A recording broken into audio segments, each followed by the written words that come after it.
I'm basically going to start right from the beginning, and this applies to any project that you have, whether it's small or large, any endeavor that you want to do in the garden. All of these can be applied to it. So basically, don't push the river. We live in a semi-arid climate, so don't try and grow tropical fruit. Um, we need to taper our and tend to our gardens in the climate that we actually live in.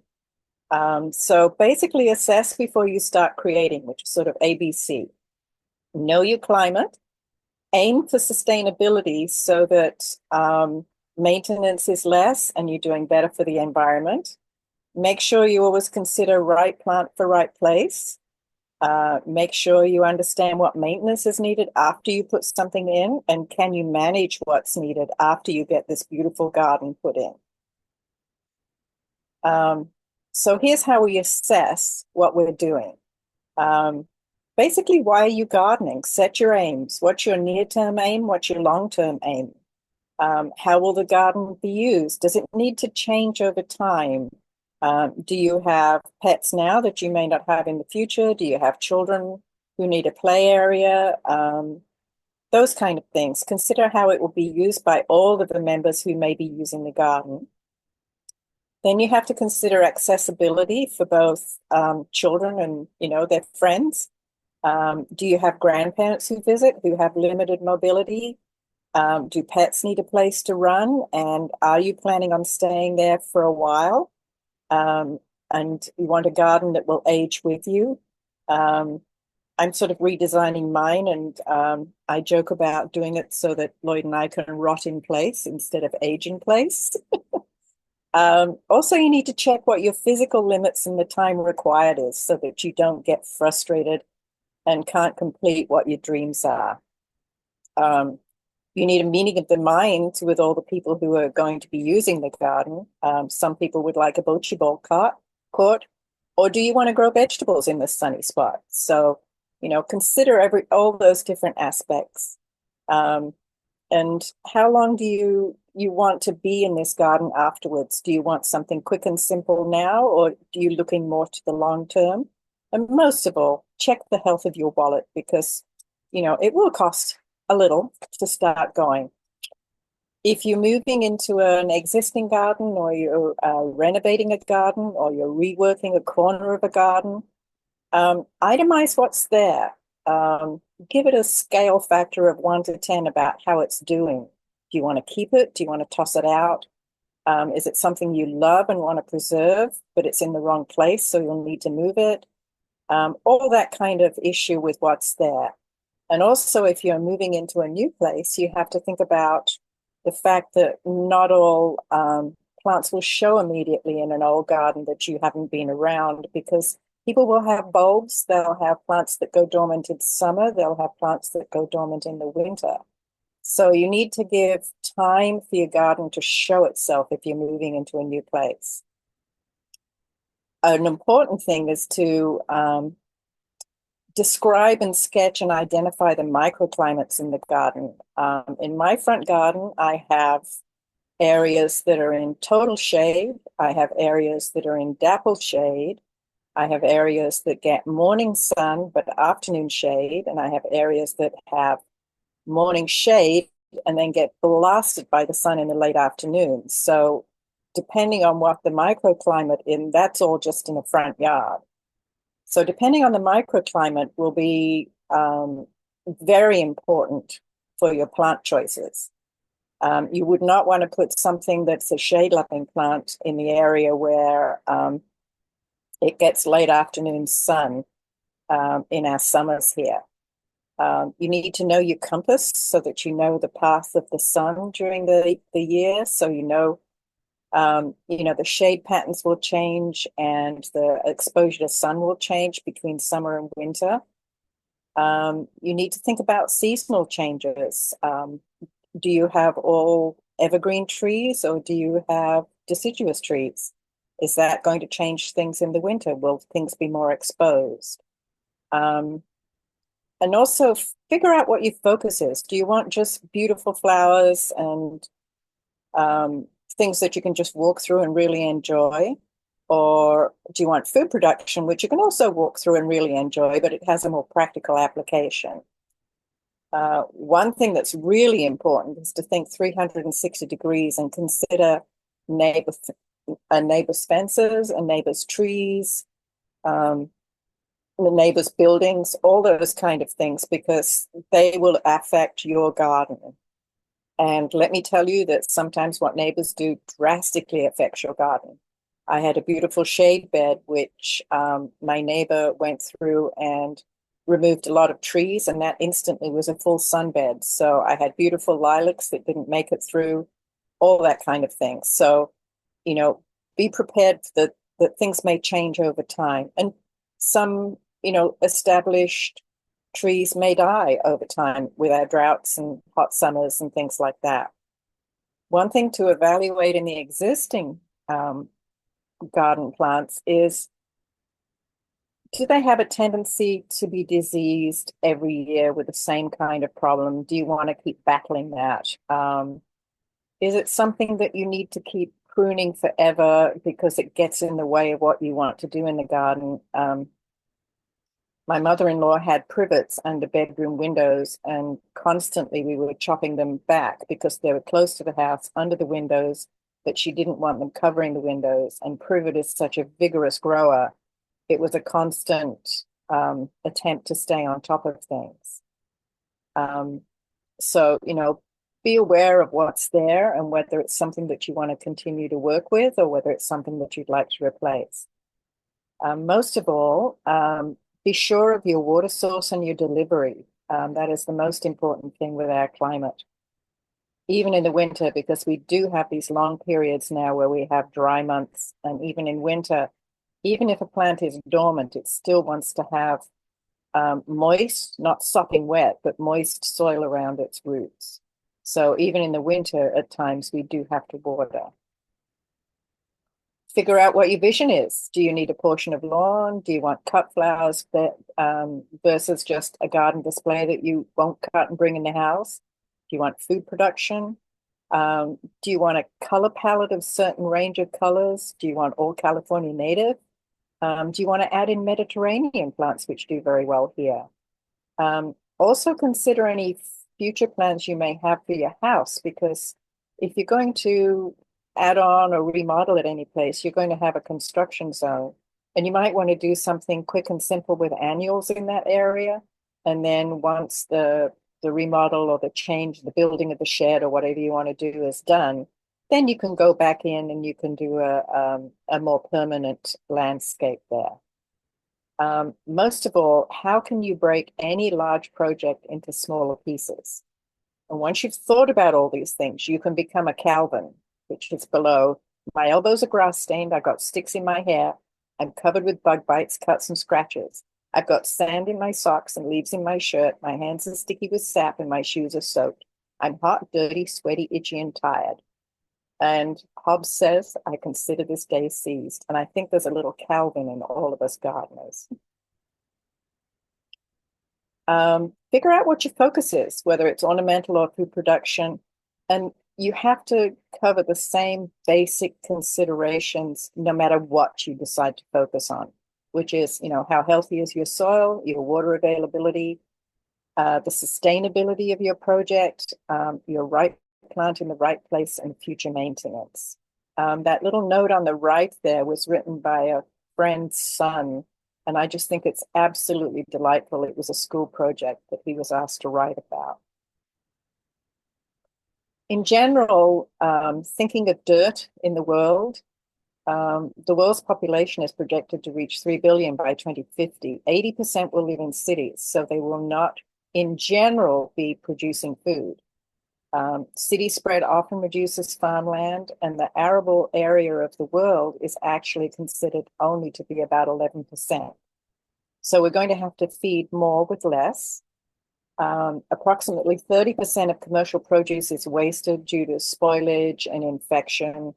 And even the flower industry, their search for the perfect bloom requires greenhouses, large amounts of land, heavy use traditionally for the commercial market, heavy use of pesticides and fertilizers. So if you grow them at home, it's much better. And then also environmentally, in general, transport costs and emissions and road maintenance are high for anything that's grown outside a certain range of where you live. Growing your own reduces deforestation, reduces desertification, it reduces the use of herbicides, pesticides, and synthetic fertilizers, reduces stream and soil pollution. Most importantly, what you're doing is you're providing a habitat for native insects, birds and lizards, etc., and supporting migrating birds and butterflies.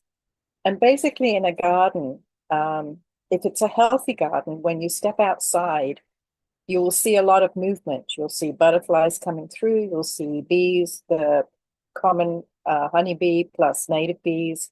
You'll see butterflies coming through.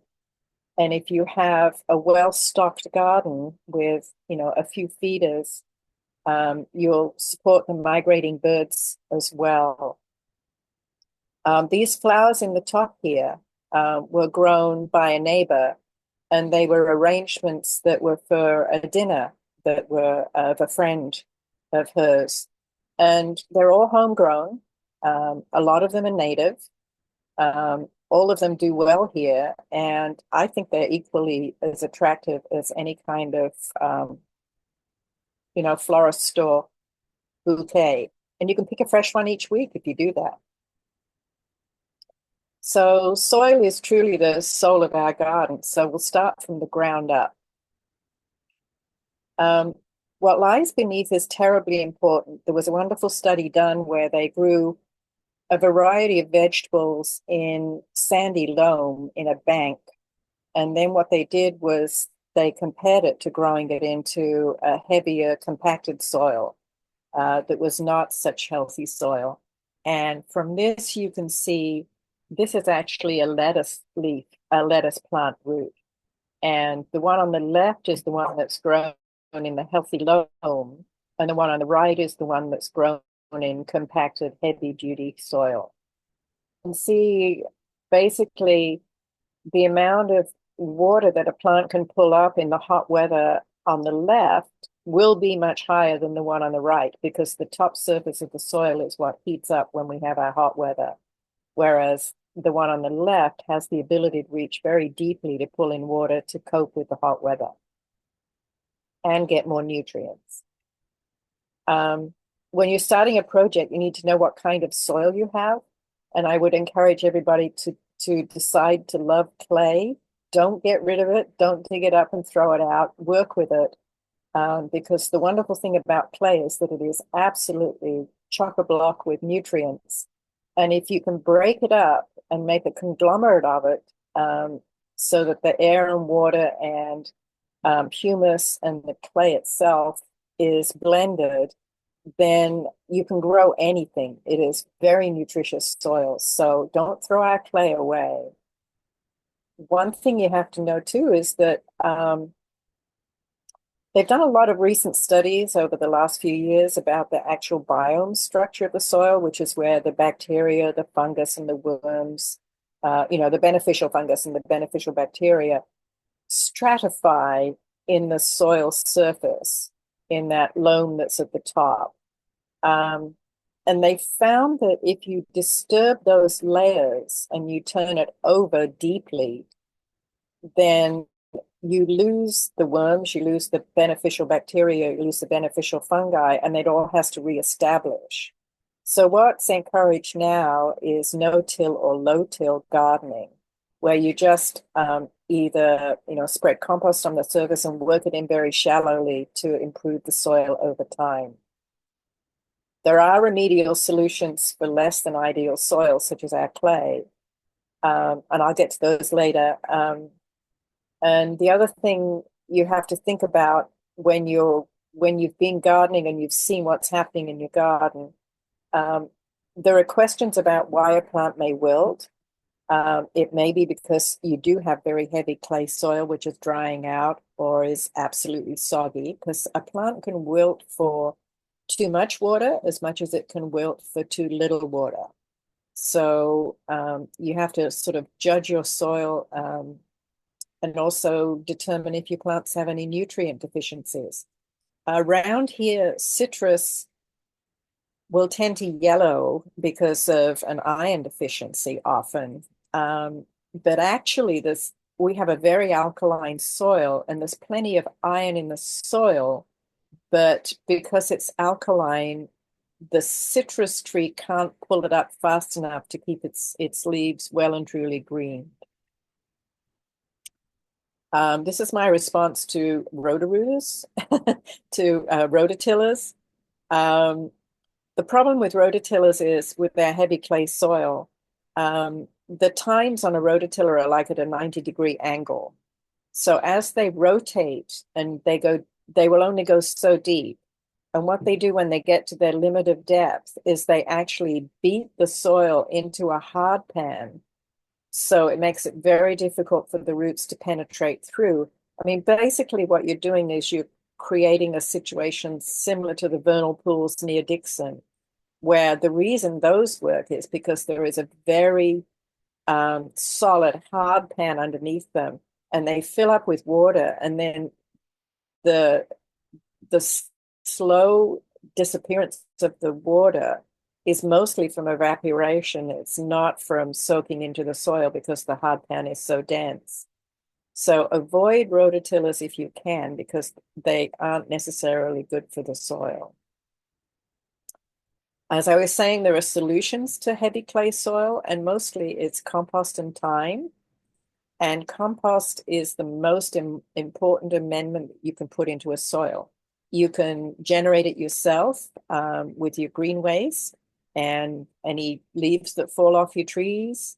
And you can supply yourself with compost. But if you want to purchase compost from any of the commercial outlets, if you're doing a very big project and you want to get something from a few cubic yards from a commercial interest, one thing that is of interest, because I think most of us try and garden as organically as possible, is what's called the OMRI certification.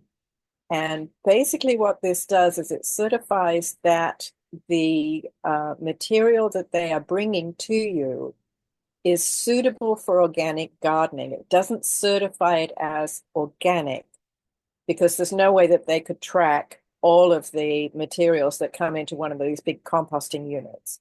But what it does certify that it is being tested and proven that it does not have a lot of heavy metals and things like that in it. So it's a very good thing to watch for when you're getting things. You'll see it sometimes on potting mixes as well. They'll have an OMRI label on it where their product has been tested. And you can see that this is the process to be for the review. You have to state what your composting method is. You have to state the type and source of any feedstock material that's going into it.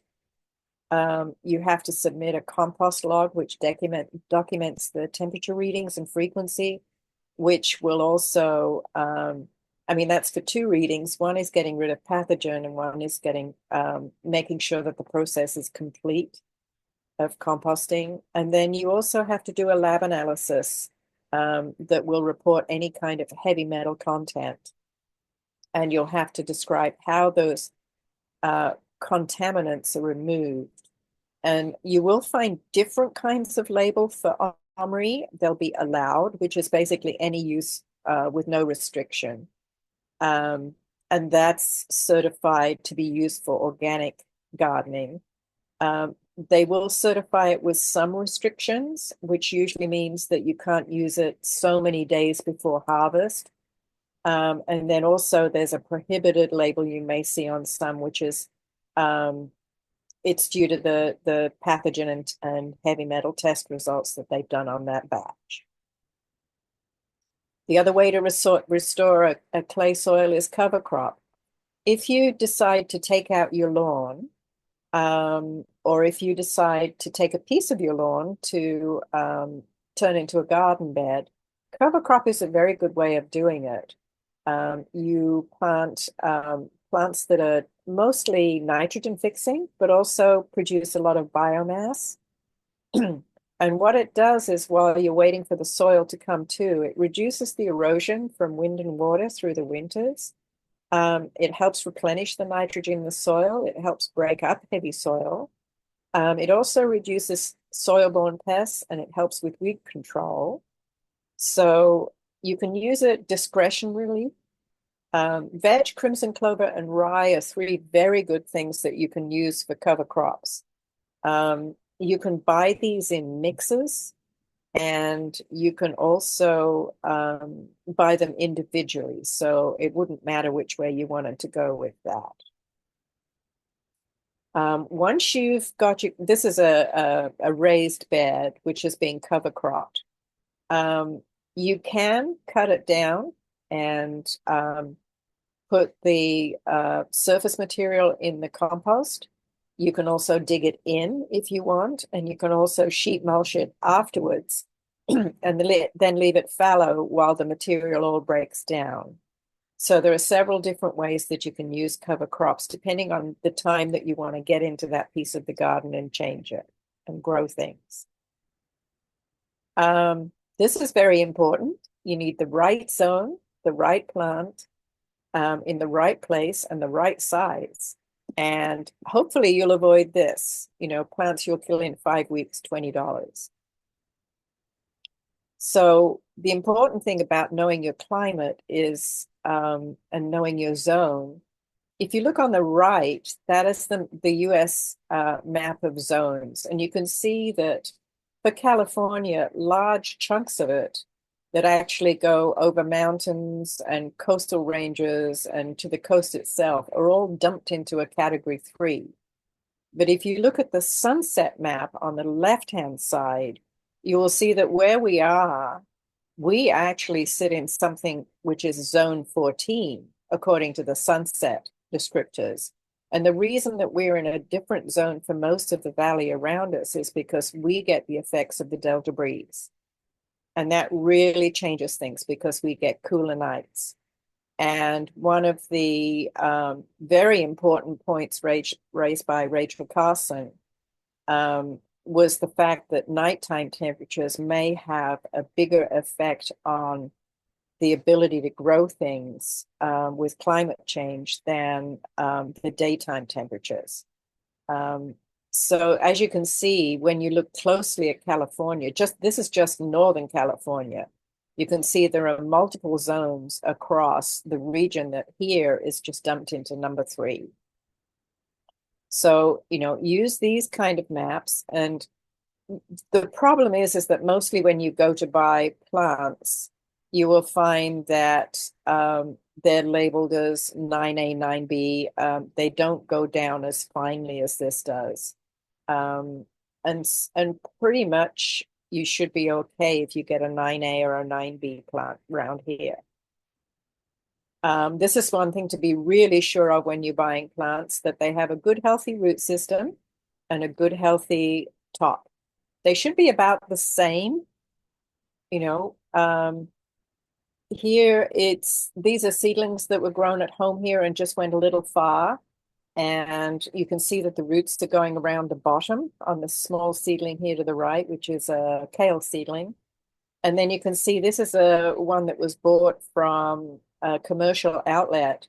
And you can see that is what we call pot bound. So that poor thing has been in the pot for far too long, but it may still do well. It usually takes them a while to get going again. But the way you solve this kind of root growth, basically cut off, an inch or 2 off the bottom here and get rid of all this very dense material at the bottom of the root ball, and then split it apart with your fingers or just with a hori or something like that. Don't cut too many cuts in it, but 3 or 4 just to separate it out to make this sort of hollowed out in the middle, and then plant it according to the usual instructions and give it a go. See if it will grow. If it's something that you really want, but it's pot bound, that's how to handle it. When you plant things, whether it's vegetables or ornamentals, you want to give them plenty of room to grow. This is a planting guide for a vegetable bed, but it's very similar for an ornamental bed. This maximizes the growth space by using this kind of pattern for a plant to develop and grow. And the nice thing on an ornamental bed, if you use this pattern and they sort of grow into each other, you have the colors. It's more like a painting in your garden. Everything sort of blends together and your eye flows across it. And you don't have big gaps in between where weeds can come up. So, and this also allows you to pack in as many plants as you possibly can. The important thing is to keep the plants, to keep the projects manageable. This is a traditional, 60s, 70s housing development front yard. This is just green lawn, green bushes, a standard tree. And the idea here was to slowly develop it over time by putting in discrete raised bed technique areas with pathways between to make a cottage garden. And you can see these are the early plantings. There's lots of room between them for them to spread. And so what this original planting is, and the big drawbacks for this are it's a monoculture. So you're not encouraging many birds, you're not encouraging the insects, and you're not, the native insects or the pollinators that help keep our world going. This is what it looks like now. It's a cottage garden that combines fruit trees. It combines raised bed vegetable boxes on the side where it's sunny. Here's a little microclimate piece here. There are permanent ornamental beds, and I should have taken this a couple of weeks ago because this whole thing was just full of daffodils. It has walkable pathways, and it has, actually, these are logs trimmed from a tree. They're like little stools where you can just sit down and take a look at everything and enjoy it. The way this was planned was that the more upright, I think this is a ribes here, the more upright growth was put in first and decided on in each bed first so that it could get going and get tall. And then the rest of it was filled in around it. And then the bulbs have both spread and have been added to each year. If you're starting seed from the packet, whether it's ornamental or vegetable, you want to read the packet, know what it is. By the way, this is a favorite tomato of mine. It's an Amish paste. It's a great one to grow. It produces sprays of tomatoes of about 6 or 8. And that spray tends to ripen all at once. And they're not very seedy, but then they're not, and they also have good taste.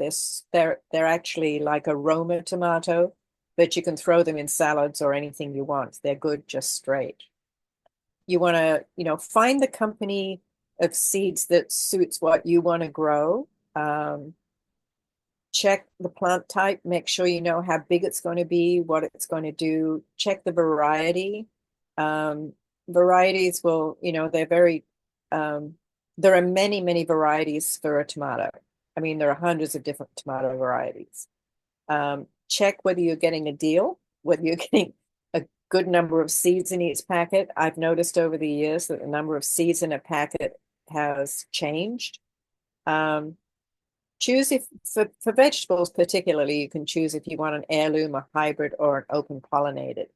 If you grow an heirloom is not clearly defined. It's basically a general description that it's been around for a while. And that's about it. It doesn't really have a family tree to it. Very often they're ones that have been grown for many, many years, 50 years or more, and are reliable. And heirlooms tend to produce fewer fruits. A hybrid is usually, one that's been developed by a seed company for various traits. And the advantage of a hybrid is you will find that it will say on it that it's resistant to fusarium, say.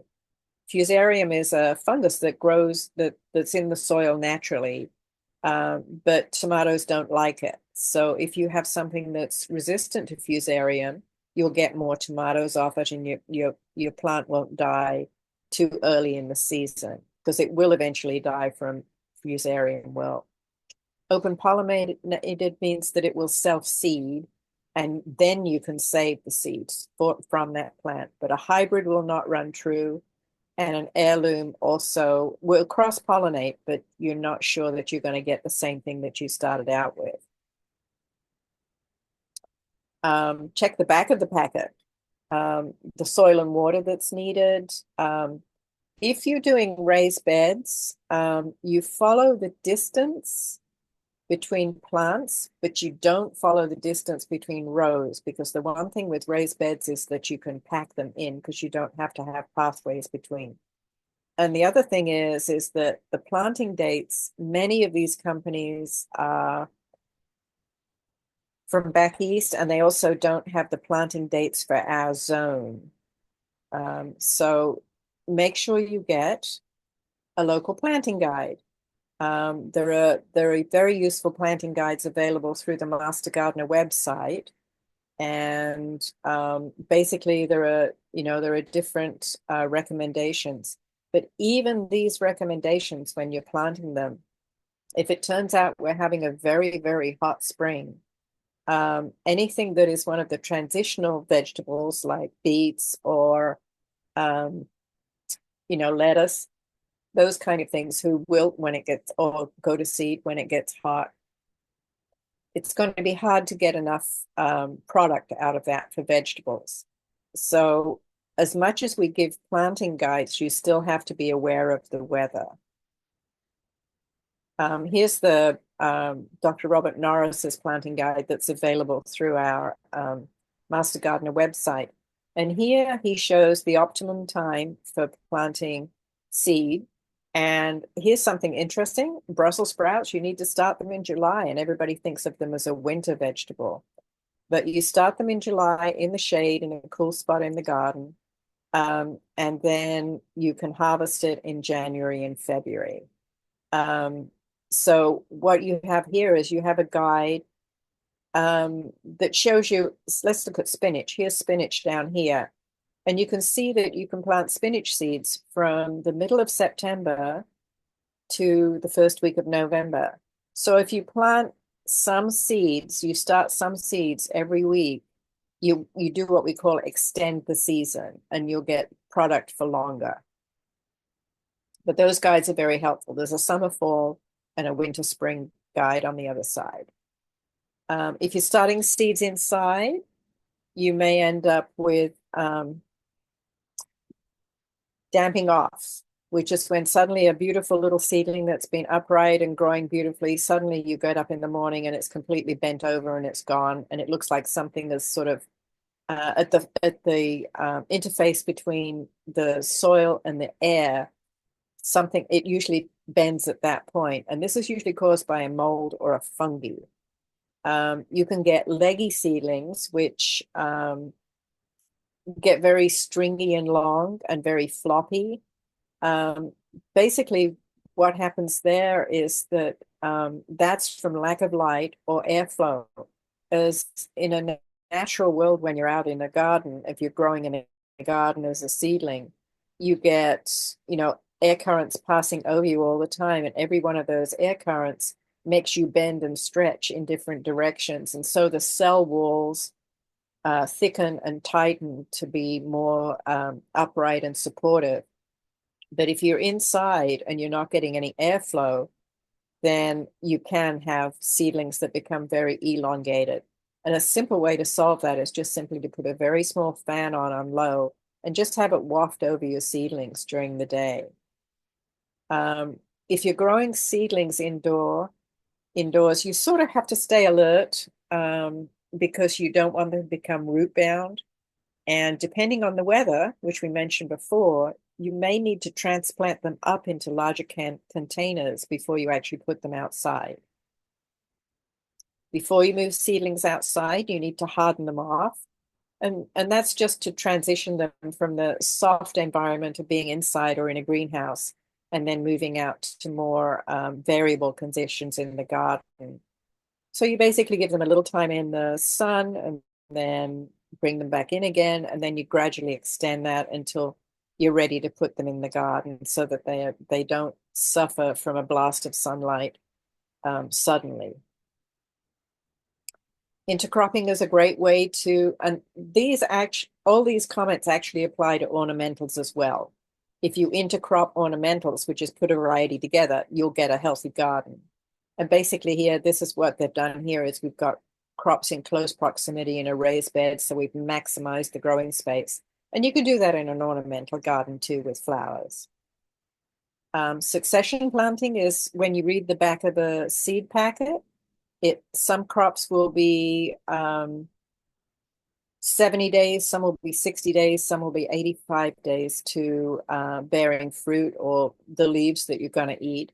And so what you can do is you can put them all in together, 60, 75, 85 days, and that way you staggered your production. And you can do the same with flower seedlings too. You can do the same with, the zinnias that Joan was mentioning earlier. You can stagger those plantings. So that's the same crop with a different maturity date. You can put what we call placeholder crops in, or placeholder flowers, little annuals that'll pop up while you're waiting for a perennial to come through. Such as, for the spring, you would have pansies and things like that in. Because they won't go through the summer very well, but they will give color in the spring while you're waiting for your perennials to come on. And then, as I mentioned with the seed starting guide from Dr. Norris, you can do staggered planting dates where you can set some seeds out every week. Crop rotation is very important in a vegetable garden because it combats, as you say, erosion. Soil fertility is preserved. It helps with pest control and it improves crop yield. Here's a trick for tomatoes. If you have leggy tomatoes, you actually can bury the stem because the little hairs on the stem of a tomato will produce roots. There's only a couple of things that you can do this with in the vegetable families. You can do it with tomatoes and you can do it with brassicas. And with the brassicas, we get something that's called stiffneck, where it looks very hard towards the bottom. If you bury that when you plant it, your plant will produce much better. Ornamental seed starting, it's the same as for flower seeds. Be sure that you're sure of it, of any special requirements, such as scarification. And this is basically for seeds that have a tough coat, and that needs to be weakened by either exposure to cold in the fridge, or heat, or soaking, or scratching. So any of the seeds that require scarification will give you a description of what's needed. In the winter, you can consider planting annuals such as tidy tips, Phacelia, shrimp plant, Nigella, so that you have a good showing of annuals before your perennials come up. And then for the summer, we have a great variety that you can actually put in right now. And that's zinnias, cosmos, calendula, marigold, petunia. Tithonia is one of my favorites. Celosia, scabiosa, globe amaranth. And one of the wonderful things is sunflowers, because they actually really attract the bees and the birds love them. So they're a great addition to the garden. Most importantly, we have to think about where does the water go and how do we use it. We want to avoid this. Either of those don't work really well for plants. You can check your soil moisture with a moisture meter just to see how things are going, because different areas of the garden will dry out at different rates. Drip irrigation advantages are that this little drip of water delivers water right to the root ball. So it's very efficient and you don't lose anything as much through evaporation. This can also work for ornamental beds, is to have drip irrigation where you have connectors that you can switch hoses over, or you can turn beds on and off if you just have a bed that you've put in just to raise annual flowers so that you can bring them inside. If you have a valve, that also helps. You can turn a bed off while you just allow a cover crop to come up or to go fallow. Hand watering still works for small gardens, and the best thing to do is make sure it's directed to the roots. Vertical gardening. Why do we grow upwards? You can do it for both vegetables and fruits and ornamentals. You reduce the footprint of the plants. You reduce diseases because there is better airflow and exposure to light. Makes them easier to prune, easier harvesting for vegetables, and cross-pollinators. If the blooms are exposed and up, things that are wind pollinated will be pollinated more easily. In ornamentals, you get a wonderful additional aesthetic where you can change the heights of things in your garden. So when you go out, your eye isn't just looking flat. It's got this dimension to it. It allows you to incorporate vines into the garden without losing a lot of soil. It creates microclimates. If you have a vine that is shading a bed in the late afternoon, you can put different plants in there than you could if without that vine and the bed was exposed totally to the afternoon sun. You can use them for windbreaks. And you can use vertical gardening to create sort of areas of the garden where you might like to sit in. And because you're saving a lot of ground coverage by plants by growing vertically, it allows you to put more plants in the garden, which is what we call shoehorn gardening, where you just keep trying to put, well, I can fit just one more plant in here. Here's an example of gaining dirt. Here's a squash plant, and this is a very simple trellis. It's just 3 pieces of rebar pushed in the ground. It's PVC pipe that's just pushed together. It's not glued. It has regular, just wire garden mesh Velcroed on here. And here it is with the ground covered. And here it is. This is the amount of dirt that you gain if you put it up a trellis. This ultimate to me is absolutely magical. It must be growing in a Mediterranean climate somewhere with a warm winter, because this tomato is clearly not just 1 year old, but that is all one tomato plant. Be creative in Davis. Bike rims, they're great. You can build more permanent things, or you can build things that you can sort of fold away and use later if you don't want to have them out for a different crop. So, be creative with your vertical gardening. When you're planting trees or fruit trees, the method is the same. You want to make sure that you rest the root ball on solid dirt so it doesn't settle and give you a sink around here that water will gather in, and then you end up with things like root crown rot because it's too wet. You want the hole itself to be twice the size of the container, and you want to fill it back in with the original soil that you dig out. You don't want to over amend this in here, because if you have a lot of humus, that works just the same as a sink. The water will drain into this area and you'll get too soggy roots. So it's the same application whether it's fruit trees or ornamental trees. This is also growing vertically, and this is a very common thing to do. And if you get a fruit tree and you want to espalier it, this is basically, there are so many different methods that you can use that are attractive. You can grow them up garage walls, you can grow them up fences, you can grow them up at freestanding trellises. Here, when you have a fruit tree, be bold.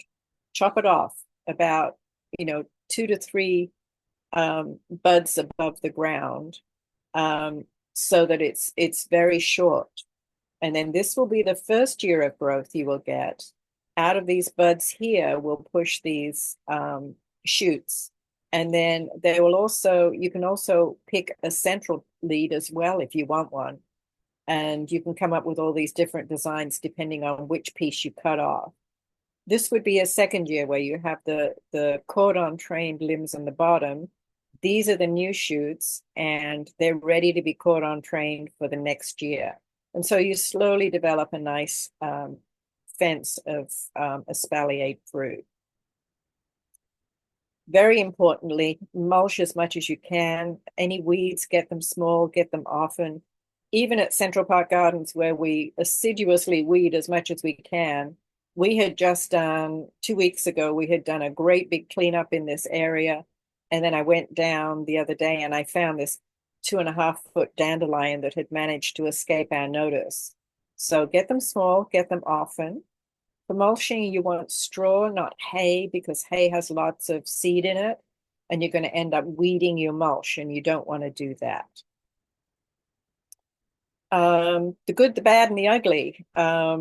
Insects, plant diseases, and practical approaches. The attitude post-World War II was very much that it was pest control because we had all these wonderful chemicals that had come out of World War II research. But what we're moving towards and what is better for the environment and better for the garden and all of those who share the garden, humans, insects, birds, mammals, is balance. Pesticides, insecticides, fungicides, all of the different ides, there are more than you can count. There's one for any kind of disease you may think of. But what we want to do is what we call least toxic solutions. And the best way to find that is through UC IPM online. It's very, very helpful. It helps you identify either the disease you have, the insect you have, or the deficiency that you have that you need to balance for your plants to be healthy. And you end up with being able to sort of just work your way through this by a process of elimination, which gets you to where you want to go. I will say that I had a neighbor who came out who had just simple powdery mildew on a Photinia hedge and said, what's this? It was really bad. We'd had a damp spring. And I said, well, it's going to be 100 next week. Just leave it. It'll go. And I went out to run my errands and I came back and I could smell this incredible smell. And he came rushing out and showed me this piece of paper. And he said, look, this is what I've got. And this is what I sprayed it with. And it turned out that he had decided that he had a fungus that is only in Florida and had gone down and picked up a heavy duty fungicide to get rid of it. So knowledge is very important about what you're doing with fungicides and pesticides. You need to really read the labels, whatever you use, because it doesn't matter if it's organic or not. It still is something that is toxic. And when we say least toxic solution, we're looking for the least toxic to the environment, but not necessarily to what we're trying to solve. So that's how you handle that kind of thing. So anyway, thank you and keep on gardening. I wasn't able to see the chat while I was talking, so I didn't stop. So I'm going to stop sharing my screen and then we'll see if I can pull up any. Oh, I got a couple there. Let me see if I can answer those. I don't see any. That's just Adrian's comment. Yeah. Does anybody have any questions? We can take off our microphones and ask in person if you like. Yeah, that's fine. Yes, Okay. I do. This is sorry, I can't do my camera. Yes, I do. This is Adrian again. Yeah. Is there anything to be done about the I think it's a fungal, but it's some kind of blight that hits the London plane trees? Oh, the sycamores. Yes. The old variety of sycamore was very susceptible to that disease. Uh-huh. Now they have new varieties that are less susceptible. Well, mine, I think, are, the house is But 91 years old, so I think they were planted a long time ago. yeah, so if you have a very old one, there's nothing much you can do about it. But at Central Park where they have that avenue of sycamores, Mm-hmm.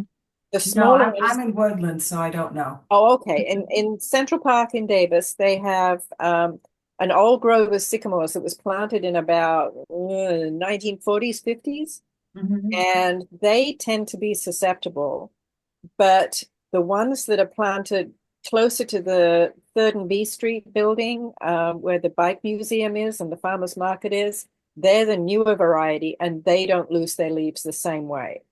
So if you have an old tree, there's not much you can do about it. But if ever you move and you want to put another one in, look for the right variety. I love Okay. London. I grew up with London plane trees. I love them. Yes, yes, they're beautiful. I've got 4, Oh, and lovely.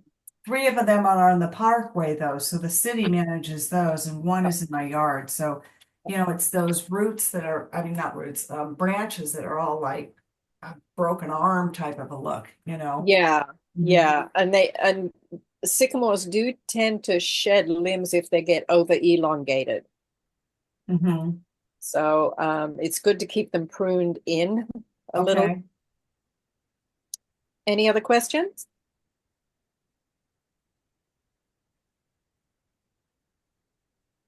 Can you elaborate more on starting seeds indoors? Best Yes. practices. You need a seed starting mix, not really a soil, although you can use soil. The same thing, period.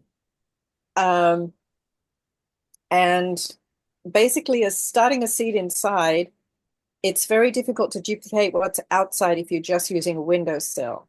If you have grow lights and a fan and racks to put them on with heating pads underneath, you can do a mass production of seeds for your garden. But you can do fairly well inside as well. But you have to make sure that they get airflow and they get plenty of light. Um, Starting seeds inside doesn't matter what they grow in. There is no seed in this world that looks down at the pot it's in when it germinates and says, oh, look what she's put me in. It's terrible. This is not a fashionable pot. As long as you have good drainage, good light, and good airflow, you should be able to do well with starting seeds inside. And make sure that you keep them moist, but not soggy, because when they're soggy, that's when you tend to get the damping off. Does that help? Next question. Can you put bark mulch over grass and grow things in it? Okay. If you have bark mulch that you want to put over grass, the best thing to do is to put down a layer of cardboard first, or a thick layer of newspaper first, and then put the bark mulch over it. Down at Central, most of my volunteer work from the Master Garden program is done at Central Park Gardens here in Davis, and I'm the one that sort of runs the vegetable and the beneficial insect area. And during COVID, we were invaded with bluegrass.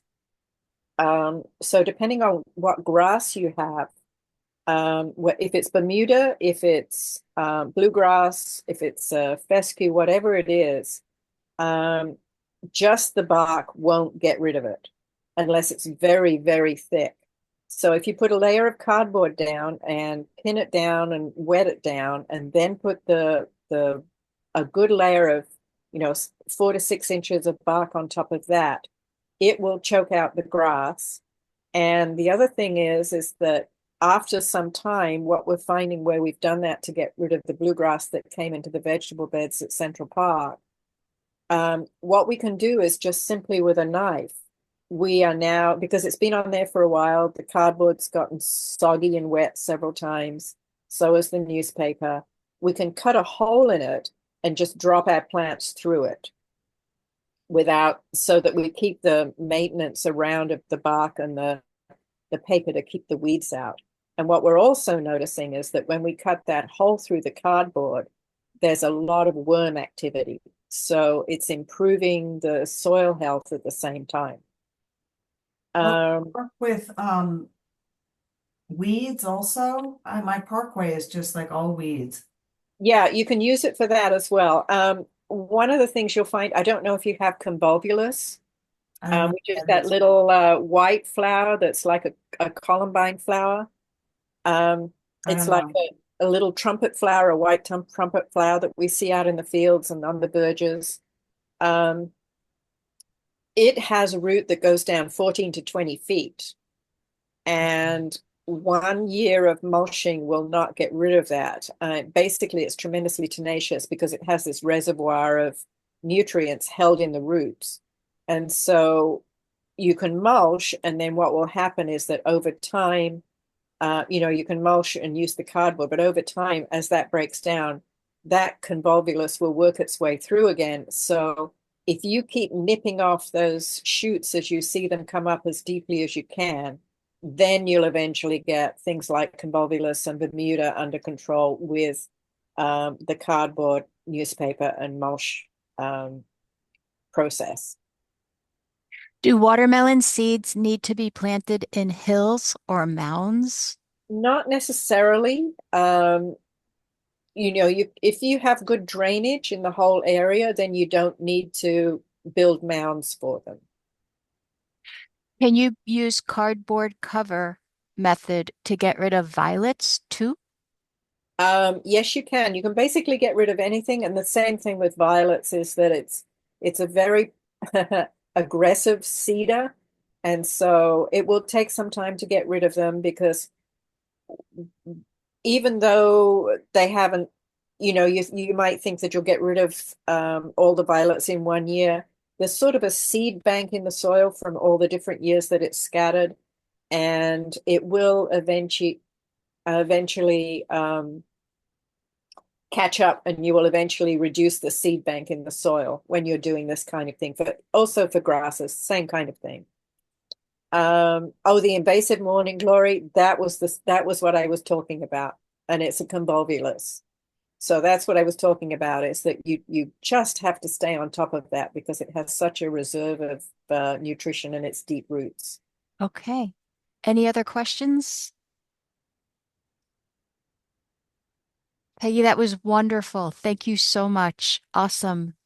Glad you all came. Thank you. Yes, thank you. and, So uh, appreciated. and do Thank you so contact much. the Master Gardeners if you have any more questions, or you can email Okay. as well. Yes. Okay. Bye, everybody. Thank you.